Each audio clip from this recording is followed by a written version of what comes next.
2024 का लोकसभा चुनाव मैं मानता हूं कि बहुत ज्यादा महत्वपूर्ण है, इसलिए कि ये चुनाव भारत को बचाने के लिए है।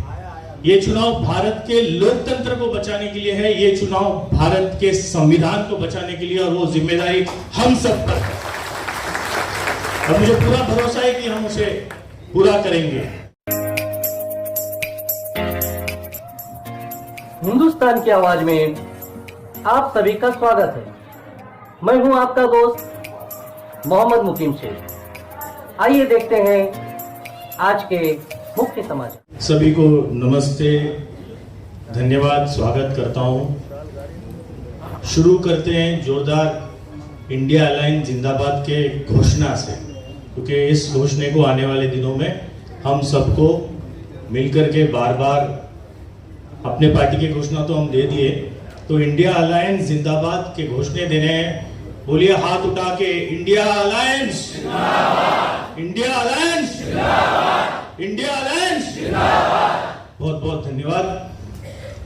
मंच पर उपस्थित मुंबई कांग्रेस के अध्यक्षा आदरणीय वर्षाताई गायकवाड़ जी, हमारे इस लोकसभा से महाविकास आघाड़ी इंडिया अलायंस के अधिकृत उम्मीदवार संजय बाबू पाटिल जी, मुंबई कांग्रेस के कार्याध्यक्ष माजी आमदार हमारे लाडले नेता चरण सिंह सप्रा साहब, हमारे बीच शिवसेना के लोकसभा के समन्वयक दत्ताराम दलवी जी, विभाग प्रमुख सुरेश पाटिल जी, राष्ट्रवादी कांग्रेस की मुंबई अध्यक्षा राकिताई जाधव जी, यूसुफ अबरानी जी, वीरेंद्र बख्शी जी, जैनेट डिसूजा जी, सुरेश भाई कोपरकर जी, गोविंद सिंह जी, बीके तिवारी जी, विपिन विचारे जी, राम गोविंद यादव जी, सतीश मंजंदा जी, मुंबई महिला कांग्रेस की अध्यक्ष अनिशा बागुल जी, मेरे कार्याध्यक्ष अल्ताफ काजी जी, उत्तम गीते जी, भरत सोनी जी, अजीत सिंह जी, आनंद शुक्ला जी, जयंत लोखंडे जी, तुषार गायकवाड़ जी, वसीम जावेद जी, लाजवंती शेट्टी जी, केतन शाह जी, और सभी मेरे साथी जिला कमेटी के ब्लॉक अध्यक्ष वगैरह सब जो यहाँ पर मौजूद है, और सामने बैठे फ्रंटल डिपार्टमेंट सेल के जिला के अध्यक्ष, महिला कांग्रेस के पदाधिकारी, जिला के वरिष्ठ उपाध्यक्ष, उपाध्यक्ष, महासचिव, सचिव, सभी फ्रंटल डिपार्टमेंट सेल के सभी पदाधिकारी, सब लोगों का मैं धन्यवाद करता हूँ। मंच पर थोड़ा जगह की कमी की वजह से आज कुछ लोगों को नीचे बैठना पड़ा है, मैं माफ़ी चाहता हूँ हाथ जोड़ करके सभी मुंबई के पदाधिकारियों से और सभी मेरे साथियों से। अभी आज के इस पदाधिकारी बैठक को मैं बहुत ही ज़्यादा महत्वपूर्ण और अलग समझता हूँ। हम सब बहुत सारे चुनाव लड़े हैं, लड़वाए हैं, बहुत सारा अनुभव है इन सबको चुनाव लड़ने और लड़वाने का। ऐसे अनुभवी पदाधिकारी, जिम्मेदार लोग यहाँ बैठे हैं, लेकिन ये 2024 का लोकसभा चुनाव मैं मानता हूं कि बहुत ज्यादा महत्वपूर्ण है, इसलिए कि ये चुनाव भारत को बचाने के लिए है। ये चुनाव भारत के लोकतंत्र को बचाने के लिए है। ये चुनाव भारत के संविधान को बचाने के लिए, और वो जिम्मेदारी हम सब पर है और मुझे पूरा भरोसा है कि हम उसे पूरा करेंगे। अलग इसलिए कि हमारे कैंडिडेट तो अलग नहीं है, कैंडिडेट तो अपने भाऊ ही है हमेशा से, लेकिन हमारे कैंडिडेट का सिंबल मशाल है। हिंदू हृदय सम्राट बाला साहेब ठाकरे के आशीर्वाद प्राप्त शिवसेना उद्धव बाला साहेब ठाकरे पक्ष हमारे साथ जुड़ गया है। ये नई बात है। जो ताकत पहले बीजेपी को पार पड़ाने में लगता था, वो वहां से हट करके आज हमारे साथ है। ये बात अलग है। तो इसका क्या मतलब निकलता है? मोदी तो गए, जो चल रहा है ना, अब लोग नीचे बहुत सारे लोग बोल रहे थे मोदी तो गए। तो ये पहले फेज के चुनाव के बाद जो फीडबैक्स मिल रहे हैं देश भर से, परसों जो चुनाव हुए, तो उससे ये बिल्कुल लग रहा है कि देश का माहौल वैसा नहीं है जैसे 2014 और 19 में था। जनता जाग चुकी है, त्रस्त हो गई है, और इस बार इंडिया अलायंस को जिताने का एक निर्धार बना लिया है। अंडर करंट बहुत स्ट्रांग है। हमें आने वाले 1 महीने लोगों के बीच जाकर के प्रचार करना है, उनको सही बातें बतानी है। मैं मुद्दों पे, बेरोजगारी, महंगाई, इस पर हमारे अभी यहाँ पर नेता हैं, वो बताएंगे। हमारे कांग्रेस पार्टी के मैनिफेस्टो, जो बहुत ही बढ़िया मैनिफेस्टो, आप में से सभी लोगों को पता है, आने वाले दिनों में उसको लोगों तक पहुंचाने का काम करेंगे। जिस तरीके से हमारी अध्यक्षा आदरणीय वर्षाताई गायकवाड़ जी बताएंगे, उस हिसाब से वो काम भी हम आगे करेंगे। मैं आप लोगों से, मेरे जिला कांग्रेस कमेटी के सभी जिम्मेदार पदाधिकारी यहाँ बैठे हैं और मेरे इस जिला के कांग्रेस पार्टी जिनके कंधे पर खड़ा है ऐसा मेरे ब्लॉक अध्यक्ष भाई यहाँ पर सारे मौजूद है, उन लोगों के लिए मैं विशेष रूप से धन्यवाद भी करता हूँ। और उन लोगों को ये कहना चाहता हूँ कि आने वाले दिनों में हमें कंसंट्रेट करना है डोर टू डोर कैंपेन पर।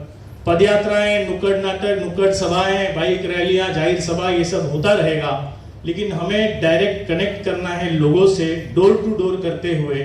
और जब हम जाएंगे, अपनी बात कहेंगे, उनकी बात भी थोड़ा सुनना है। ऐसे कोई चीज को वहां छोड़ करके जा रहे हैं, ये काम नहीं करना है। हमें उनकी बात सुननी है, तब बात बाहर निकलेगी कि पॉजिटिव है, नेगेटिव है, और कोशिश करना है प्यार से उन्हें समझाने की। राहुल जी ने कहा है, नफरत के बाजार में मोहब्बत की दुकान खोलने आया हूं मैं। तो हम बड़े प्यार से उन्हें समझाने की कोशिश करेंगे और मुझे पूरा भरोसा है हम कामयाब होंगे उनको समझाने में। तो ये डोर टू डोर कैंपेन पे हमें ज्यादा ध्यान देना है। वो पूछेंगे कि क्या माहौल है, तो उन्हें याद दिलाना है कि किस तरीके से 2 साल पहले अपने इस महाराष्ट्र में ये ईडी की सरकार, एकनाथ शिंदे, देवेंद्र फडणवीस बोलो या एनफोर्समेंट डायरेक्टरेट की सरकार जिस तरीके से बनी है, महाराष्ट्र की अस्मिता का अपमान करते हुए उन लोगों ने ये सरकार बनाया है। ये चीज लोगों को याद दिलाने की जरूरत है। घर तोड़ करके, पार्टी तोड़ करके सरकार बनाना ये महाराष्ट्र में कभी नहीं हुआ, ये चीज हमें उन लोगों को बताना है।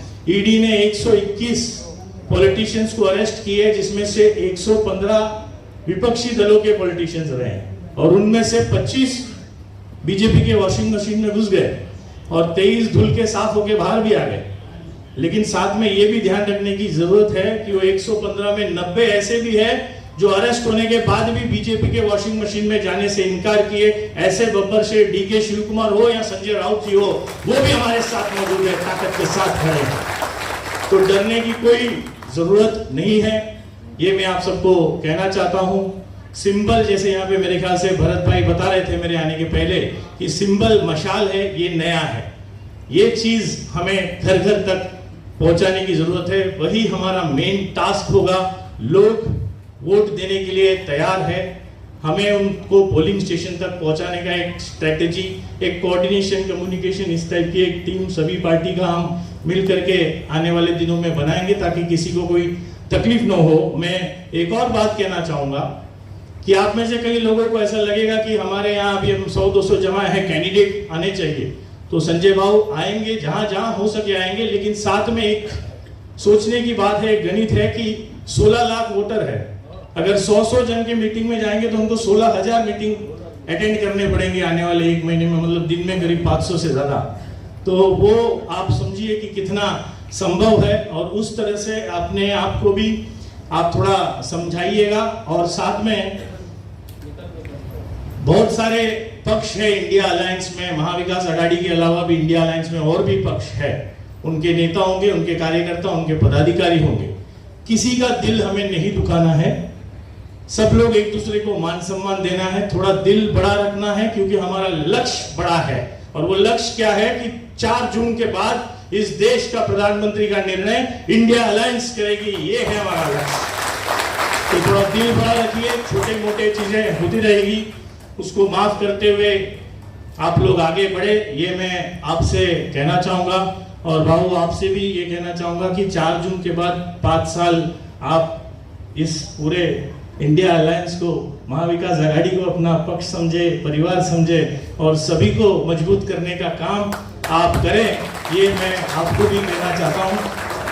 और आखिर में सभी लोगों को बस शुभकामनाएं देता हूं और एक अगले 29 दिन कमर कस करके मेहनत करते हैं, दिन रात एक करते हैं और इस लोकसभा से इंडिया अलायंस के उम्मीदवार संजय दीना पाटिल जी को भारी बहुमतों से जिता करके भेजने का काम हम करते हैं, ये मैं कहना चाहता हूं। सब लोग तैयार हैं? जोर से तैयार हैं?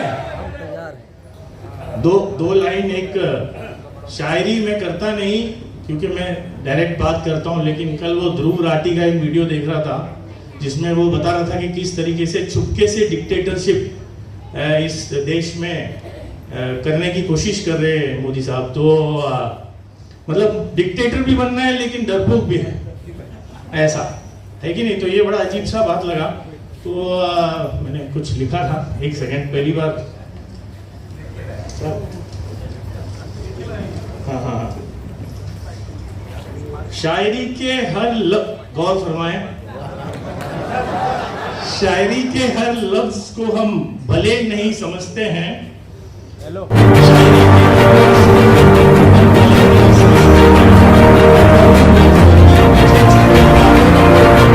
खूबी जानते हैं, जानकर भी अनजान बनते हैं, क्योंकि हम बड़ों का लिहाज करते हैं।